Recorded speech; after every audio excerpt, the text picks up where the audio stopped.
Hello बच्चों, कैसे हो आप सभी। स्वागत है आप सभी का आपके अपने यूट्यूब चैनल मैथ्स वाला 3.14 में। बच्चों, आज के इस वीडियो में हम देखने वाले हैं क्लास 7th के मैथ्स का चैप्टर नंबर 7, जिसका नाम है राशियों की तुलना, और उसकी भी प्रश्नावली 7.2। प्रश्नावली 7.1 तक हमने पिछले वाले वीडियो में देख ली है। यदि आपने वीडियो नहीं देखा है तो डिस्क्रिप्शन में लिंक दिया गया है, या फिर इसी चैनल पर क्लास 7th मैथ्स के नाम से प्लेलिस्ट बना रखी है, जहां पर आपको पीछे के सभी वीडियो एक साथ मिल जाएंगे। तो स्टार्ट करते हैं आज के लिए प्रश्नावली 7.2। तो क्वेश्चन नंबर 1 फर्स्ट स्टार्ट करने से पहले यदि आप क्लास 7th में हो और इस वीडियो को देख रहे हो तो वीडियो को लाइक और चैनल को सब्सक्राइब जरूर कीजिए, ताकि आने वाले वीडियो का नोटिफिकेशन आपको मिल सके। तो लेट्स स्टार्ट करते हैं आज। सबसे पहला क्वेश्चन है कि क्रय विक्रय के निम्न सौदों में हानि या लाभ ज्ञात कीजिए। प्रत्येक दशा में प्रतिशत हानि या प्रतिशत लाभ भी ज्ञात कीजिए। पहले आपको बताना है कि कौन से सौदे में हानि हो रही है, कौन से सौदे में लाभ हो रहा है। उसके बाद में यदि लाभ हो रहा है तो लाभ प्रतिशत ज्ञात करना है, और हानि हो रही है तो हानि प्रतिशत भी ज्ञात करनी है। तो बहुत ईजी है। देखिए, सबसे पहले यहाँ पर क्वेश्चन नंबर ए दे रखा है कि बगीचे में काम आने वाली कैंची, जो बगीचे में काम में आती है कैंची, वो 250 में खरीदी गई तथा 325 में बेची गई। मतलब 250 में खरीद कर 325 में बेच दी गई। तो खरीदने वाला मूल्य तो कौन सा होता है, खरीदने वाला मूल्य तो कौन सा होता है, क्रय मूल्य, और बेचने वाला मूल्य कौन सा होता है, विक्रय मूल्य। तो लाभ कब होता है, जब कम रुपए में खरीद कर ज़्यादा रुपए में बेचते हैं। तो यहाँ पर भी उसने 250 रुपये में तो खरीदा और 325 रुपये में बेच दिया, इसका मतलब लाभ हुआ है। क्या हुआ है, लाभ। तो सबसे पहले तो हम क्रय विक्रय मूल्य लिख लेते हैं। तो यहाँ पर लिखेंगे आंसर नंबर ए। क्या लिखेंगे, कैंची का क्रय मूल्य, कैंची का क्रय मूल्य,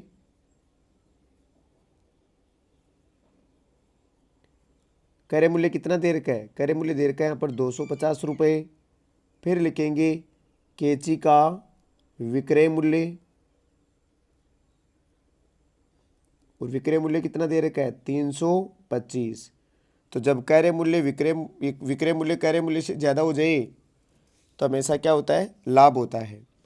तो यहाँ पर अब हम लिखेंगे लाभ बराबर, ये तो पता चल ही गया कि लाभ हुआ है। तो लाभ कैसे निकालेंगे, लाभ का सूत्र होता है विक्रय मूल्य माइनस क्रय मूल्य। मतलब आपको बड़े वाली संख्या में से छोटे वाली संख्या को क्या करना है, घटाना है। तो विक्रय मूल्य माइनस क्रय मूल्य, विक्रय मूल्य माइनस क्रय मूल्य, बराबर के नीचे बराबर लगाना है। विक्रय मूल्य आ गए यहाँ पर 325, तो 325 नीचे रख दिया विक्रय मूल्य की जगह, माइनस की जगह माइनस आ गया। फिर क्रय मूल्य दे रखा है 250। तो 325 में से 250 को घटाएंगे तो कितने रुपए आएगा, 75 रुपये का उस दुकानदार ने या बेचने वाले ने प्रॉफिट कमाया है, लाभ प्राप्त हुआ है 75 रुपये का। अब कह रहा है कि लाभ प्रतिशत भी ज्ञात कीजिए। तो लाभ प्रतिशत का सूत्र क्या होता है, तो लाभ प्रतिशत बराबर होता है लाभ बटे क्रय मूल्य, लाभ बटे क्रय मूल्य गुणा 100। अब लाभ कितने का हुआ, तो लाभ बराबर के नीचे बराबर, लाभ के नीचे लाभ रुपए रख देंगे 75, फिर बटे क्रय मूल्य मतलब पहले वाला मूल्य 250, और गुणा कर देंगे किससे, 100 से। अब यहाँ पर हम काटा पीटी करें तो 0 से 0 कट गया, 25 के पाड़े से 75 कट गया, कितनी बार, 3 बार। लेकिन ध्यान रखना ऊपर का ऊपर नहीं काटना है, नीचे वाली संख्या से ऊपर वाली संख्या काटनी है। जो ये 100 सिंगल संख्या है, सिंगल संख्या भी हमेशा ऊपर होती है। अब एक तो 3 बचा और एक 10 बचा है, 3 भी ऊपर ही है 10 भी ऊपर ही है। तो 3 और 10 को गुणा करेंगे, तो 3 गुणा 10 को गुणा करेंगे तो कितना प्रतिशत हो जाएगा, 30% उसने क्या कमाया है, लाभ कमाया है। तो जब कैंची को उसने 250 रुपये की कैंची को 325 में बेचा है तो 75 रुपये का लाभ हुआ है। और यदि लाभ प्रतिशत की बात की जाए कि कितने प्रतिशत रुपए का लाभ हुआ, तो 30% रुपये का क्या हुआ है, लाभ। आगे बात करते हैं बी नंबर पर। एक रेफ्रिजरेटर मतलब फ्रीज 12,000 में खरीदा गया और 13,500 में बेचा गया। 12,000 में खरीद कर 13,500 में बेच दिया, इसका मतलब इस सौदे में भी क्या हो रहा है, लाभ हो रहा है। तो सेम आपको जैसा ये प्रश्न हुआ है सेम वैसे करना है, बस संख्या चेंज करनी है आपको। 250 की जगह 12,000 लिखना है और 325 की जगह 13,500 लिखना है। तो सबसे पहले तो हम लिख लेते हैं यहाँ पर रेफ्रिजरेटर का क्रय मूल्य। तो रेफ्रिजरेटर का क्रय मूल्य, रेफ्रिजरेटर का क्रय मूल्य, तो क्रय मूल्य कितना दे रखा है? क्रय मूल्य उसने खरीदा था कितने में? 12,000 रुपये में। फिर लिखेंगे रेफ्रिजरेटर का कौन सा मूल्य? विक्रय मूल्य। तो विक्रय मूल्य कितना आ गया? विक्रय मूल्य आ जाएगा यहाँ पर 13,500। अब लिखेंगे लाभ बराबर, लाभ बराबर वही सूत्र हो जाएगा, विक्रय मूल्य माइनस क्रय मूल्य। मतलब बड़े वाली संख्या में से छोटे वाली संख्या को घटानी है और लाभ में विक्रय मूल्य बड़ा होता है। तो 13,500 में से 12,000 को घटाएंगे तो आंसर आ जाएगा यहाँ से 1,500 रुपये। तो 12,000 के फ्रिज को 13,500 में बेचने पर 1,500 रुपये का मतलब 1,500 रुपये का क्या होता है? लाभ। अब लाभ प्रतिशत निकाल लेते हैं। तो लाभ प्रतिशत बराबर वही सूत्र हो जाएगा, लाभ, तो लाभ को ऊपर लिखेंगे बटे क्रय मूल्य कितना है? 12,000 और गुणा कर देंगे किससे? 100 से। तो 2 जीरो से 2 जीरो कट गए, 1 जीरो से 1 जीरो कट गया। अब 12 का भाग लगाना है 150 में। तो ऊपर तो 150 बचा है, नीचे क्या बचा है? 12। सिंपल भाग लगाएंगे इसमें, या फिर इसको और कट रहा है ये और काट लेते हैं। इसको काट देते हैं 3 4 की 2 के पाड़े से काटें, 6 के पाड़े से भी कट रहा है, सीधा सीधा 6 के पाड़े से ये तो 2 बार कट रहा है और 6 के पाड़े से यहाँ पर 6 दूनी 12 और 6 पंजे 30, मतलब 25/2 आ गया इसका। आप सीधे 150 में 12 का भाग भी लगा सकते हो।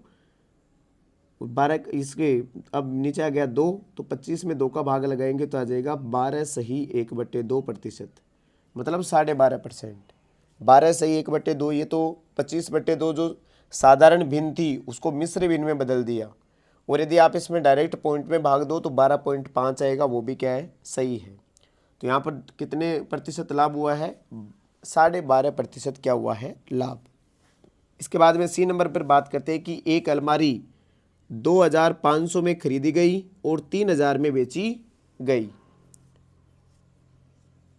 एक अलमारी यहाँ पर एक अलमारी 2,500 में खरीदी गई और 3,000 में बेची गई। तो यहाँ पर भी कुल मिला के क्या हो रहा है? लाभ हो रहा है। इसमें भी क्या हो रहा है? लाभ। तो यहाँ पर भी देख लेते हैं। तो इसका सी नंबर यहाँ कर लेते हैं आंसर। सबसे पहले तो लिखेंगे अलमारी का क्रय मूल्य, और अलमारी का क्रय मूल्य कितना दे रखा है? 2,500। फिर लिखेंगे अलमारी का विक्रय मूल्य, और विक्रय मूल्य दे रखा है 3,000। अब लाभ हुआ है तो लिखेंगे लाभ बराबर वही सूत्र आ जाएगा, विक्रय मूल्य माइनस क्रय मूल्य। तो विक्रय मूल्य बराबर के नीचे बराबर 3,000। 3,000 में से 2,500 को क्या कर देंगे? घटा देंगे। तो कितने रुपए का लाभ हो गया? 500 रुपये का। अब लाभ प्रतिशत निकालने के लिए लाभ प्रतिशत बराबर लाभ हुआ था 500 का, किस पर हुआ था? मतलब क्रय मूल्य पर। 2,500 गुणा कर देंगे किससे? 100 से। 2 जीरो से 2 जीरो। अब 25 का 500 में भाग लगाएंगे, 500 ऊपर बचा है, 25 नीचे बचा है, सीधा भाग लगाएंगे तो आ जाएगा यहाँ से कितना प्रतिशत? 20%। तो अलमारी को बेचने पर कितने प्रतिशत लाभ हुआ है? 20%। अब बात करते हैं डी नंबर पर। डी नंबर है एक स्कर्ट 250 में खरीदकर 150 में बेचा गया। तो यहाँ पर 250 में खरीदकर 150 में बेच दिया, इसका मतलब हानि हुई है।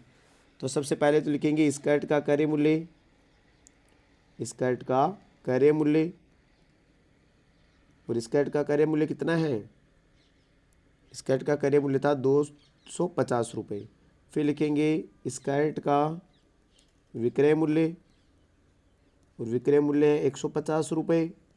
अब लिखेंगे हानि बराबर होता है क्रय मूल्य माइनस, क्योंकि अब की बार क्रय मूल्य बड़ा है तो क्रय मूल्य माइनस विक्रय मूल्य। क्रय मूल्य कितना है यहाँ पर 250 और विक्रय मूल्य 150। 250 में से 150 को घटाएंगे तो कितना आ जाएगा यहाँ पर 100 रुपये। इसका मतलब 100 रुपये की क्या हो गई उसको हानि। अब लिखेंगे हानि प्रतिशत बराबर सूत्र होता है हानि बटे क्रय मूल्य गुणा 100 बराबर के नीचे बराबर। हानि कितने की हुई 100 रुपये की, किस पर 250 पर, मतलब क्रय मूल्य गुणा 100, 0 से 0 कट गया। अब 25 के पाड़े से 100 करता है कितनी बार 4 बार, तो 4 को 10 से गुणा करेंगे तो कितना आ जाएगा 40% की उसको क्या हो गई हानि। तो ये था प्रश्न संख्या 1, लाभ प्रतिशत, हानि और हानि प्रतिशत। सेम ऐसा ही एक क्वेश्चन आता है कमी प्रतिशत और वृद्धि प्रतिशत। अब आगे बात करते हैं प्रश्न संख्या 2 की। दिए गए प्रत्येक अनुपात के पदों को प्रतिशत में बदलिए। प्रत्येक पद को, एक तो होता है अनुपात को प्रतिशत में बदलना, जैसे 3:4 है तो 3:4 को प्रतिशत में बदलने के लिए पहले 3/4 लिखेंगे और गुणा कर देंगे किससे 100 से, मतलब अनुपात को भिन्न में बदलेंगे और भिन्न को प्रतिशत में बदल देंगे। वो अनुपात अलग है। यहाँ पर अनुपात क्या है कि यहाँ पर अनुपात के प्रत्येक पद को प्रतिशत में बदलना है। तो कैसे करना है देखिए, यहाँ पर सबसे पहले ए नंबर की बात करें, यहाँ पर 3:1 का। सबसे पहले आपको लिखना है अनुपातों का योग। क्या लिखना है अनुपातों का योग, अनुपातों का योग। अनुपातों का योग करेंगे तो 3 + 1 बराबर कितना हो जाएगा 4। अब आपको क्या करना है, सबसे पहले इस 3 को प्रतिशत में बदलना है। तो लिखेंगे अनुपात 3 का प्रतिशत रूप, अनुपात 3 का प्रतिशत रूप। और अनुपात 3 का प्रतिशत रूप बनाने के लिए 3 जिसका अनुपात बना रहे हो प्रतिशत में बदल रहे हो उसको ऊपर लिखना है और टोटल जितना इनका अनुपातों का योग है उसको नीचे लिखना है और गुणा करना है किससे 100 से। 4 से 100 कट गया कितनी बार 4 से 100 25 बार करता है और 25 को ऊपर 3 से गुणा करेंगे तो कितना आ जाएगा 75%। इसके बाद में लिखेंगे अनुपात 1 का प्रतिशत रूप। तो अनुपात 1 का पूछा है तो 1 और बटे में 4 गुणा कर देंगे 100 से। 4 से 100 कट गया कितनी बार 25 बार और 25 को 1 से गुणा करेंगे तो कितना आ जाएगा 25%। इसमें एक और ध्यान रखना आप कि जो भी प्रतिशत आए उनका योग हमेशा कितना होना चाहिए 100। जैसे 75 और 25 आ गए तो 75 और प्रतिशत का योग कितना होता है 100 होता है। तो इसका मतलब हमारा आंसर सही है। आगे बात करते हैं बी नंबर पर। सबसे पहले वही अनुपातों का योग करेंगे तो लिखेंगे अनुपातों का योग। और अनुपातों का योग कितना हो रहा है 2 + 3 + 5, 5 और 3 8 9 10 हो रहा है यहाँ पर। अब लिखेंगे पहले अनुपात 2 का प्रतिशत रूप, अनुपात 2 का प्रतिशत रूप। तो 2 बटे टोटल कितना 10 गुणा कर देंगे 100 से। 0 से 0 कट गया, ऊपर 2 और 10 बचा है, 2 और 10 को गुणा करेंगे तो कितना आ जाएगा 20%। फिर लिखेंगे अनुपात 3 का प्रतिशत रूप। तो 3 बटे 10 गुणा कर देंगे 100 से, वापस 0 से 0, 3 को 10 से गुणा करेंगे तो कितना आ जाएगा 30%। फिर लिखेंगे अनुपात 5 का प्रतिशत रूप।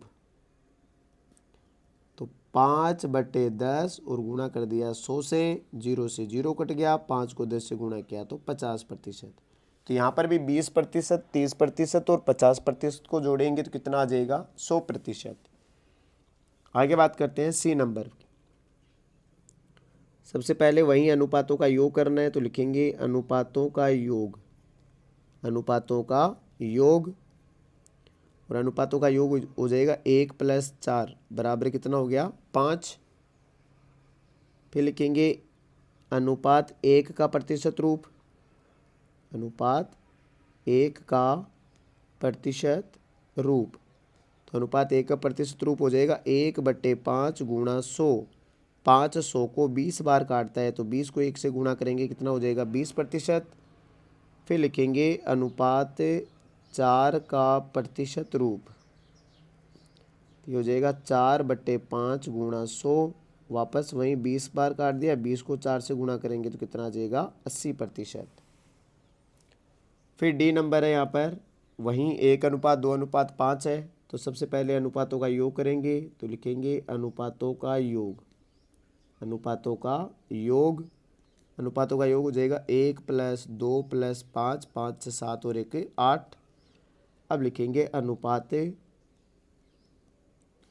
1 का प्रतिशत रूप, तो 1/8 और गुणा कर देंगे किससे 100 से। अब 8 से 100 डायरेक्ट नहीं कट रहा, लेकिन 4 के पाड़े से तो 8 भी कट रहा है और 100 भी कट रहा है, तो 4 के पाड़े से 2 बार और 4 के पाड़े से 25 बार, तो 25 ऊपर नीचे 2, 25 में 2 का भाग लगाएंगे तो आ जाएगा 12.5%। कितना आएगा 12.5%। इसके बाद में बात करते हैं अनुपात 2 का प्रतिशत रूप, तो अनुपात 2 का प्रतिशत रूप 2/8 और गुणा कर देंगे किससे 100 से। ये 2 से 8 सीधा सीधा कट रहा है 4 बार और 4 से 100 कट रहा है कितनी बार 25 बार, तो कुल मिला के यहाँ पर कितना बच गया 25%। इसके बाद में नेक्स्ट बात करें 5 के लिए, तो लिखेंगे अनुपात 5 का प्रतिशत रूप, तो 5/8 और गुणा कर देंगे किससे 100 से। वहीं 4 के पाड़े से 2 बार, 4 के पाड़े से 25 बार, 25 125 और 125 में किसका भाग देंगे 2 का, तो यह आ जाएगा 62.5%, क्योंकि 125 का आधा होता है 62.5 या फिर 62.5, तो प्रतिशत में बदल रहे हैं तो 62.5% आ जाएगा। सही लिख देते इसे 62.5%। तो ये था अनुपात के प्रत्येक पद को प्रतिशत में बदलना। इसके बाद में बात करते हैं प्रश्न संख्या 3 की। तो प्रश्न संख्या 3, एक नगर की जनसंख्या 25,000 से घटकर 24,500 रह गई, घटने का प्रतिशत बताना है। तो अभी मैंने जो प्रश्न की बात की जैसे कमी कमी प्रतिशत, हाँ, वृद्धि वृद्धि प्रतिशत, तो यहाँ पर भी 25,000 से घटकर 24,500 हो गए, इसका मतलब जनसंख्या में कमी हुई है, और कमी हुई है तो हमें वो कमी प्रतिशत निकालना है। घटने का प्रतिशत मतलब कमी प्रतिशत। सबसे पहले तो हम लिखते हैं नगर की जनसंख्या, क्या लिखेंगे नगर की जनसंख्या, नगर की जनसंख्या, तो नगर की जनसंख्या कितनी है 25,000। फिर है घटने के बाद जनसंख्या, घटने के बाद जनसंख्या, और घटने के बाद में जनसंख्या है 24,500। फिर लिखेंगे इसमें कि जनसंख्या में कमी, जनसंख्या में कमी, कमी कितने की आई वो बतानी है। अब तो जनसंख्या में कमी आ गई, 25,000 में से 24,500 को घटाएंगे तो कितना आ जाएगा 500 की क्या हो गई कमी। अब हमें कमी प्रतिशत निकालना है, तो कमी प्रतिशत का सूत्र क्या होता है कमी बटे आधार संख्या। आधार संख्या का मतलब होता है पहले वाली संख्या, कमी बटे आधार संख्या और गुणा कर देंगे किससे 100 से। तो कमी हुई है 500 की, किस पर आधार संख्या हमेशा पहली संख्या होती है, तो 2000 ये 25,000 और गुणा कर दिया हमने किससे 100 से, 2 जीरो से 2 जीरो, 1 जीरो से 1 जीरो, और 50 में 25 का भाग लगाएंगे, ऊपर 50 है नीचे 25 है, तो भाग लगाएंगे तो कितना आ जाएगा 2%। तो यहाँ पर यदि एक नगर की जनसंख्या 25,000 से 24,500 रह गई है तो उसमें कमी हुई है, और कमी प्रतिशत है वो कितना हो गया कि 2% जनसंख्या कम हो गई है। तो ये था प्रश्न संख्या 3। नेक्स्ट बात करते हैं प्रश्न संख्या 4 की। अरुण ने एक कार 3,50,000 में खरीदी, अगले वर्ष उसका मूल्य बढ़कर 3,70,000 हो गया, कार के मूल्य में प्रतिशत वृद्धि ज्ञात कीजिए। पहले वृद्धि ज्ञात करेंगे, जैसे लाभ ज्ञात करते हैं फिर लाभ प्रतिशत ज्ञात करते हैं, सेम वैसा ही प्रश्न है। तो सबसे पहले लिखेंगे कार का प्रारंभिक मूल्य, कार का प्रारंभिक मूल्य,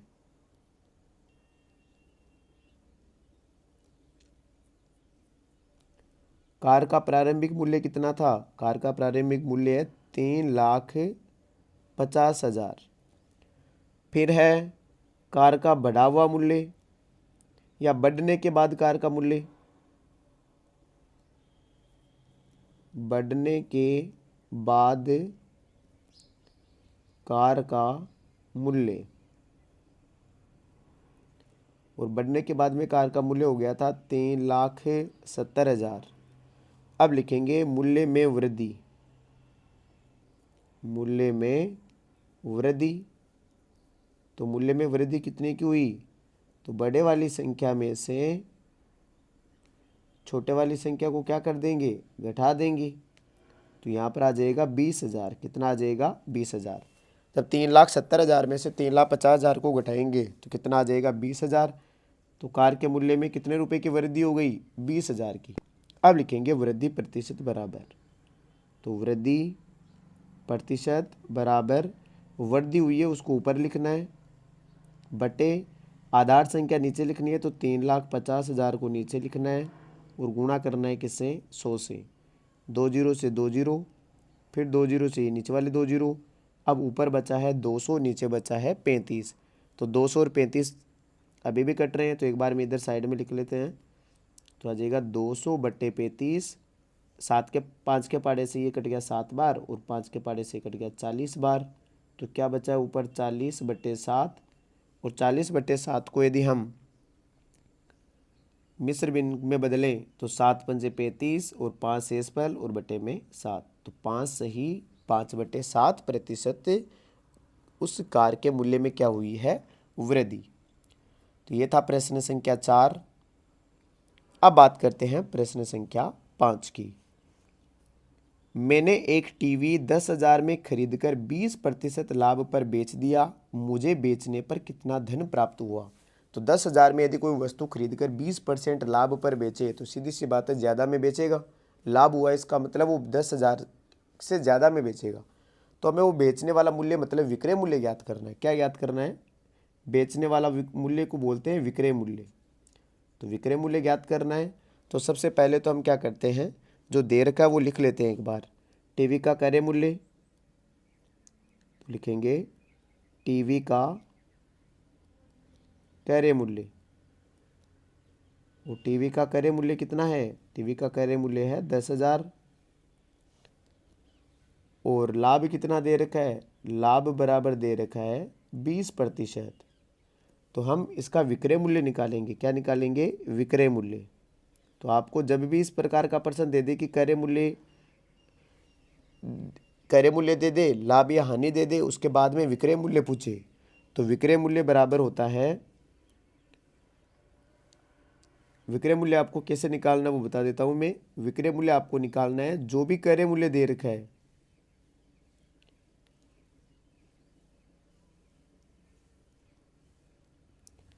जो भी क्रय मूल्य दे रखा है उसमें आपको क्या करना है? क्रय मूल्य का 20% क्या करना है? जोड़ना है। विक्रय मूल्य कैसे निकालोगे? क्रय मूल्य में क्रय मूल्य का 20% क्या करना है? जोड़ना है। यदि लाभ हो रहा है तो जोड़ना है और हानि हो रही है तो घटाना है। तो यहाँ पर क्रय मूल्य तो कितना दे रखा है? 10,000 प्लस यहाँ पर क्रय मूल्य 10,000 का मतलब का की जगह क्या होता है? गुणा, और 20% हटाओ 100 का भाग लगाओ। ये हमने पहले पढ़ लिया। तो 2 जीरो से 2 जीरो कट गए। तो यहाँ पर क्या आ जाएगा? 10,000 प्लस 10 को 20 से गुणा करेंगे। यहाँ पर 10,000 था, ठीक है, 1 मिनट। 2 जीरो कट गए तो 100 को 20 से गुणा करेंगे तो आ जाएगा कितना? 2,000। अब 2,000 जोड़ेंगे 10,000 में तो कितना आ जाएगा? 12,000 रुपये में उस वस्तु को क्या किया गया? बेचा गया। तो टीवी जो 10,000 में खरीद कर 20% लाभ पर बेचा गया तो वो कितने में बेचा गया? 12,000 में। तो किसी वस्तु को 10,000 में खरीद कर 12,000 रुपये में बेचते हैं तो हमें 20% लाभ होता है। ये उल्टा भी पूछ सकता है।